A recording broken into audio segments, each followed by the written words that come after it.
જય શ્રી કૃષ્ણ. રાધે રાધે. નમસ્તે દર્શક મિત્રો, સ્વાગત છે તમારું સોનલ ડિવાઇન ભક્તિ ચેનલ પર. પવિત્ર પુરુષોત્તમ માસની કથા યાત્રામાં આજે આપણે બહુ જ દિવ્ય અને જ્ઞાનસભર વરાંક ઉપર આવી પહોંચ્યા છીએ.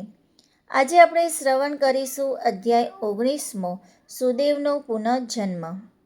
ગયા અધ્યાયમાં આપણે જોયું કે અન્ન જળનો ત્યાગ કરીને સુદેવ અને ગૌતમીએ જે પુરુષોત્તમ માસનું વ્રત કર્યું તેનાથી કૂવામાં ડૂબી ગયેલો એમનો મૃત પુત્ર સુખદેવ ચમત્કારિક રીતે જીવતો થઈને બહાર આવ્યો. પણ મિત્રો, શું તમે જાણો છો કે સાક્ષાત ભગવાને ના પાડી હોવા છતાં આ અશક્ય ચમત્કાર કેવી રીતે સંભવ બન્યો? તો આજના અધ્યાયમાં સાક્ષાત ભગવાન પુરુષોત્તમ પ્રગટ થઈને સુદેવ બ્રાહ્મણને જણાવશે કે પુરુષોત્તમ માસના માત્ર એક જ દિવસના ઉપવાસનું ફળ કેટલું મોટું છે. અને આ કથાના અંતે મહર્ષિ વાલ્મીકી રાજા દૃધધન્વાને જે રહસ્ય કહેશે તે સાંભળીને તમારા પણ હોશ ઉડી જશે કે આ સુદેવ, ગૌતમી અને સુખદેવ વાસ્તવમાં કોણ છે. ચાલો આ દિવ્ય કથા પુસ્તકના પાનાઓ દ્વારા શ્રદ્ધાપૂર્વક સાંભળીએ. કથા ચાલુ કરતાં પહેલાં દરેક દર્શક મિત્રોને નમ્ર વિનંતી છે કે અધિક માસ જે છે, આજે આપણે જોઈએ કે 18 દિવસ જેટલા થઈ ગયા છે. એવું જરૂરી નથી હોતું કે દિવસ પૂરા થઈ ગયા છે, કાંઈ કર્યું નથી હજુ સુધી. તો પણ મિત્રો, તમે ખાલી અધ્યાય જે છે એનું શ્રવણ કરવા માત્રથી પણ ઘણા બધા પુણ્ય મળતા હોય છે. અને આપણે કદાચ અધ્યાય વાંચ્યા પછી, સાંભળ્યા પછી આપણને જો ઈચ્છા થાય કે અધિક માસ કરવો જોઈએ તો 3 વર્ષે અધિક માસ આવે છે તો આપણે જરૂરથી કરી શકીએ છીએ. તો દરેકને નમ્ર વિનંતી છે કે અધ્યાય જે છે પ્લેલિસ્ટમાં જઈને જોઈ લેવા. એક નંબરથી ચાલુ કરો, દરેક લાઇનમાં અધ્યાય આપેલા છે. તો જરૂરથી મિત્રો, હજુ ભલે આપણાથી ઉપવાસ ના થઈ શકતો હોય પણ કથા જે શ્રવણ કરવા માત્રથી પણ આપણે ઉપવાસ કર્યા બરોબર ફળ મળતું હોય છે. તો જરૂરથી ચોક્કસથી પ્લેલિસ્ટમાં જઈને તમે આ અધ્યાય જે છે એ લાઇનમાં સરસ રીતે સાંભળજો.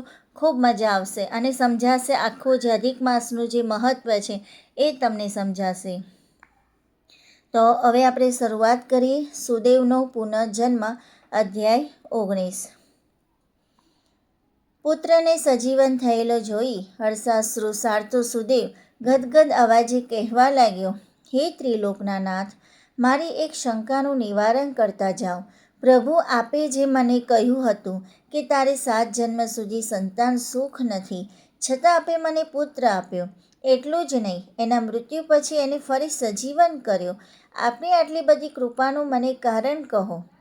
ત્યારે ભગવાન પુરુષોત્તમ ભગવાન બોલે છે, હે સુદેવ, તે જે મહાકાર્ય કર્યું છે એ સ્વયં સિદ્ધિદાયક છે, મારી પ્રસન્નતાને જીતનારું છે. તારા પુત્રનું અવસાન થયું, તમે પતિ પત્ની શોકમાં અતિ વ્યાકુળ થયા. એ સમય પવિત્ર પુરુષોત્તમ માસ હતો, તેથી તમને નિરાહાર અને નિર્જરા વ્રતનું પુણ્ય પ્રાપ્ત થયું. હે સુદેવ, પવિત્ર પુરુષોત્તમ માસનું વ્રત મહાફળદાયી છે. આ પવિત્ર માસમાં એક દિવસનો ઉપવાસ કરનાર જીવના અનંત પાપોનો ક્ષય થાય છે. તમે તો આખો માસ વ્રત કર્યું. વરસાદના કારણે 3 કાળ સ્નાન થયું, તેથી તમને આખા માસના અભ્ર સ્નાનનું ફળ મળ્યું. હે વિપ્ર, આ માસનું પુણ્યફળ કેવું છે તે હું તને જણાવું છું.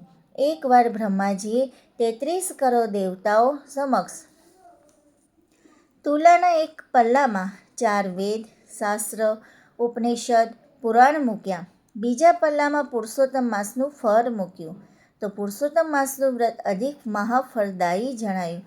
તેથી તમામ દેવતાઓને ખાતરી થઈ કે અધિક માસના વ્રત સમાન બીજું એક પણ વ્રત નથી. હે સુદેવ, તે અજાણતા ઘણું કષ્ટ વેઠીને આ વ્રત કર્યું છે, તેથી વિધાતાના લેખ પણ પલટાયા અને તારો પુત્ર સજીવન થયો. આટલું કહી વિપ્ર દંપતીને આશીર્વાદ આપી પ્રભુ પોતાના પરમધામે પધાર્યા. અતિ હર્ષિત થયેલા પતિ પત્ની શુદ્ધ ભાવે પરમાત્માનું પૂજન કરવા લાગ્યા. સમય આવતા પાવન પુરુષોત્તમ માસ આવ્યો. દંપતીએ યથાવિધિ વ્રત કર્યું, દાન પુણ્ય કર્યા. આ લોકનું પૂર્ણ સુખ ભોગવીને દંપતી સદૈવ વૈકુંઠમાં ગયા. 12,000 વર્ષ સુધી વૈકુંઠનું સુખ ભોગવીને પાછા મૃત્યુલોક પર આવ્યા. મહર્ષિ વાલ્મીકી રાજા દૃધધન્વાને કહે છે હે રાજન, સુદેવ બ્રાહ્મણનો જ તું અવતાર છે. પૂર્વજન્મે જે તારી પત્ની હતી એ ગૌતમી આ જન્મે તારી પટરાણી બની છે. તારો સુખદેવ નામનો તેજસ્વી પુત્ર આ જન્મે અરણ્યમાં પોપટ બન્યો છે. એને જ તારો સંસાર મોહ દૂર કરવા તને બોધદાયક શ્લોક કહ્યો છે. હે રાજન, પિતાને નરકમાંથી તારે એ જ સુપુત્ર ગણાય. આ પ્રમાણે મહાજ્ઞાની એવા વાલ્મીકી ઋષિએ પૂર્વજન્મનો વૃત્તાંત કહીને રાજા દૃધધન્વાની શંકા દૂર કરી. તો દર્શક મિત્રો, પુસ્તકની આ દિવ્ય કથા અનુસાર અધ્યાય 19નો હવે આપણે સરળ સારાંશ જોઈએ કે ભગવાન પુરુષોત્તમ પ્રગટ થાય છે. પુત્ર સુખદેવ સજીવન થતાં જ ત્યાં સાક્ષાત ભગવાન પુરુષોત્તમ પ્રગટ થાય છે. સુદેવ ગરગરા થઈને પૂછે છે કે પ્રભુ, મારા ભાગ્યમાં 7 જન્મ સુધી પુત્ર સુખ નહોતું, તો અશક્ય કામ કેવી રીતે સંભવ બન્યું? પુરુષોત્તમ માસનો જે મહિમા હોય છે એ ભગવાન એને જણાવે છે. હસીને કહે છે કે હે સુદેવ, પુત્રના શોકમાં તમે બંને અન્ન જર વિના કઠિન વ્રત કર્યું. તે અજાણતા જ પવિત્ર પુરુષોત્તમ માસમાં વ્રત થયું. અને આ માસના માત્ર એક જ દિવસના ઉપવાસનું પુણ્ય એટલું મોટું છે કે તેનાથી વિધાતાના લેખ પણ બદલાઈ ગયા અને તારો પુત્ર સજીવન થયો. અને ત્યાર પછી તમામ વેદો અને પુરાણો કરતાં પણ શ્રેષ્ઠ છે એની વાત કરે છે. અને કથાના અંતે મહર્ષિ વાલ્મીકી રાજા દૃધધન્વાને કહે છે કે હે રાજન, હે પૂર્વજન્મનો સુદેવ બ્રાહ્મણ બીજું કોઈ નહીં પરંતુ પોતે જ છે.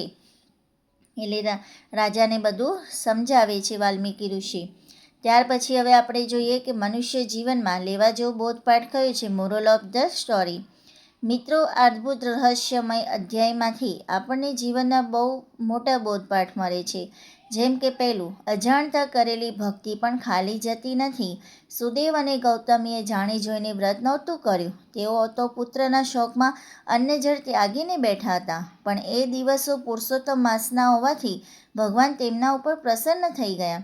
આ દર્શાવે છે કે ઈશ્વરના દરબારમાં આપણી મજબૂરી કે અજ્ઞાનતા પણ જો ધર્મના માર્ગે વરે તો ભગવાન તેનું ઉત્તમ ફળ આપે જ છે.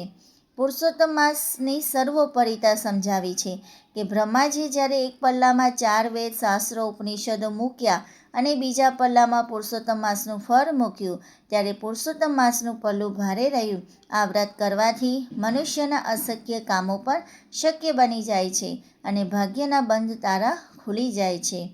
ત્રીજું, આપણા પૂર્વ કર્મો જ આપણું વર્તમાન છે. રાજા દૃધધન્વાને આ જન્મમાં જે રાજપાટ વૈભવ મળ્યો તે તેના પૂર્વજન્મના અજાણતા થયેલા પુરુષોત્તમ માસના વ્રતનું પુણ્ય ફળ છે.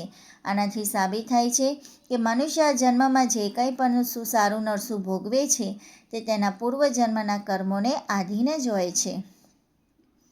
તો દર્શક મિત્રો, વાલ્મીકી ઋષિના આ મુખેથી પૂર્વજન્મનું રહસ્ય સાંભળીને રાજા દૃધધન્વાની બધી શંકાઓ દૂર થઈ ગઈ.